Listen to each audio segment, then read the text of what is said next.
we see some meta development with me Sword Fighter and stuff, but me Brawler's been the one that's really been the most prominent. Yep. Throughout the games, besides like Capitacito, and Reppin' a Gunner, but yeah, this is gonna be a scrappy matchup. Yeah, 100%. And Frostbyte actually giving Battlefield to me Brawler, which I have always been told, do not let this character go here. So we'll see how that works out. I think Pokemon Stadium 2 is the one you really got to look out for, and the small Battlefield. But there's some nasty things this character can do with that top platform, and we might see it here, but not guessing right on that tech.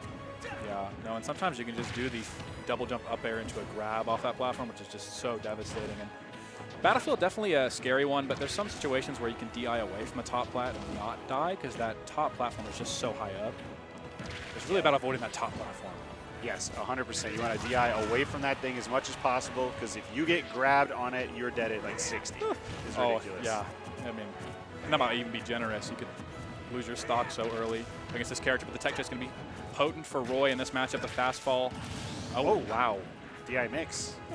Yeah, not quite DIing that correctly. I don't think a death was necessary, but Frostbyte finding that nice surprise option. Most people expect a bear there, so the up air kind of throws you off a little bit.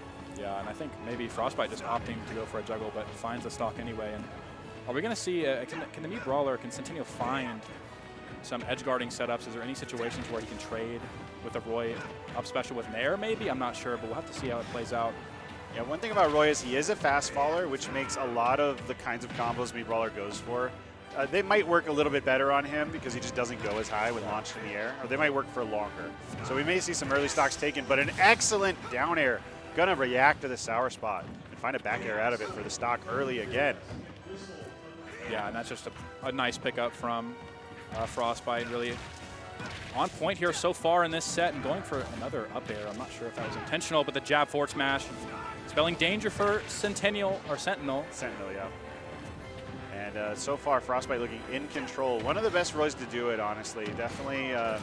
Wow, but an excellent back air there, going to call out the recovery option from Frostbyte. But Frostbyte saying, I can go low even with a character with a mediocre recovery. Yeah, I mean, that's just complete mastery and understanding of how far Frostbyte can push that advantage state, and does not hesitate at all to drop down with the back turned, double jump back air, easy stock at such a low percent.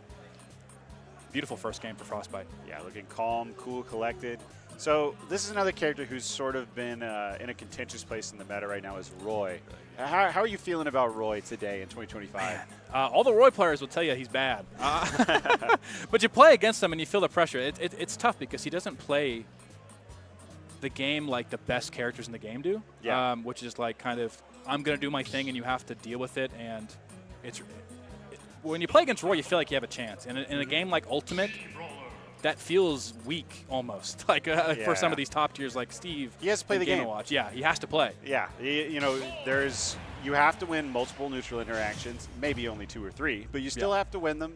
You have to ledge trap. You have to play Smash the way Smash is usually played, and that's just not top tier in this meta. And for a long time, people thought Roy might be like top 5, top 10. Really, yeah. The opinion has definitely shifted, but still an incredibly competent character, and one in the right hands that can be devastating.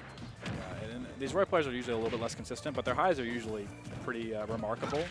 But talk about the starting stage of Battlefield, and now we're on Smashville on Sentinel's counter pick, and they're reversal. Yeah, gonna find an early stock there. That's the one thing that Roy doesn't want to get hit by. Jab forward gonna kill. Smashville, that's what I was talking about. The blast zones are so close on the sides. Yes, and stage picks matter a lot for Roy, because those kill confirms, actually both these characters, one off the top, one off the side, the kill confirms are going to be completely different depending on what stage you're on. So getting the counter pick advantage is a big deal. However, we did end up on Smashville even though that was Brawler's pick. Yeah, that's what I'm so confused about. I wonder what the bans were coming out from Frostbyte, but maybe Sentinel's got a plan that I'm not aware of. Yeah, already 102% on the second stock, even after the early kill, and wow, gonna miss the side B, but a held air dodge gonna buffer you straight to the blast zone there. And absolutely no chance to come back as a fast follower like Mii Brawler, but a good opening here on the platform, possibly just a little too high on Smashville. We are all best of 5 here at this tournament, so even if Sentinel does pay for that SD, still a chance in the game. However, not a chance in this game. Absolutely not. And like I said, man, Frostbyte is just looking clinical in this set. I mean, the falling up air into F smash, how often do you see that kill confirm? Yeah, the sour spots coming in clutch. People talk about the sour spots like they never work when you need them, but they don't talk about the combos you can get like that. Watch Crom combo up air into F smash. That's not going to happen. Never happening. Yeah, no, you've seen a lot of that. I've seen a lot of clips from Roy recently of like side switch stuff off the sour up air into like a turnaround jab on platform. Because we've seen for a long time the jab, sour up air, up tilt on the platform. I think that's just been an accidental combo for like the entirety of Ultimate. But now we're seeing Roy's like, hey, I can like jab off this sometimes. So it's cool to see a character like Roy that's perceived as a very simple character with not a ton of meta to develop, getting pushed a little bit by players like Frostbyte. Yeah, seeing the intentional sour spots is definitely a big level up. And this character has a lot of tools. So fast, amazing frame data. But Brawler really can turn it around with one grab. Like we may see it here. We haven't really seen any big, cheesy Brawlers stocks yet, but it's always on the table. And we're going back to Smashville.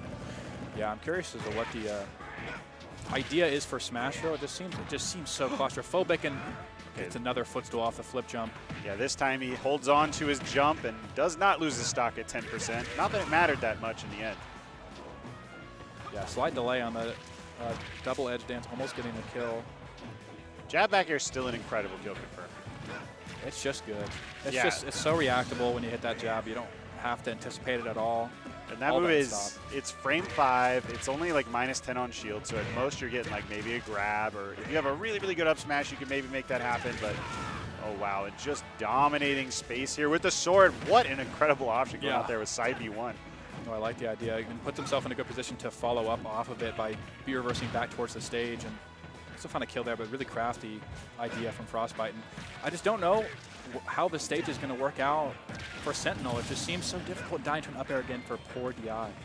It's awesome seeing the flow state of like a really good Roy, where you watch players who are only like pretty good and you see automatic follow-up options, right? Like they hit something and they're always going to do this as a follow-up.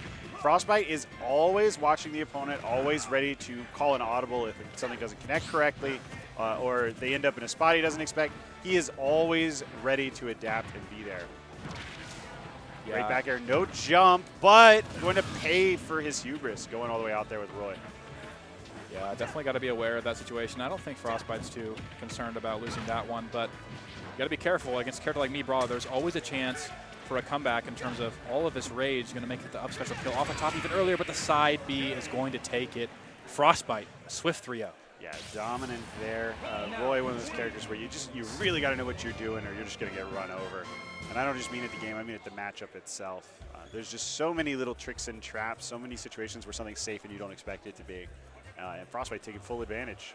Yeah, even there we saw at the very end, like just a small bait at the ledge, like puts you in that, bait you into that get up attack, and then suddenly it's just a double edge dance to your face and you're just going to die at 100% every single time on Smashville. Yeah. It's so tough. Very, very, very strong. That move will kill at 80. It will. It scales so heavily with rage as well. He didn't need any rage there, but always a scary move. And both those characters have so much explosive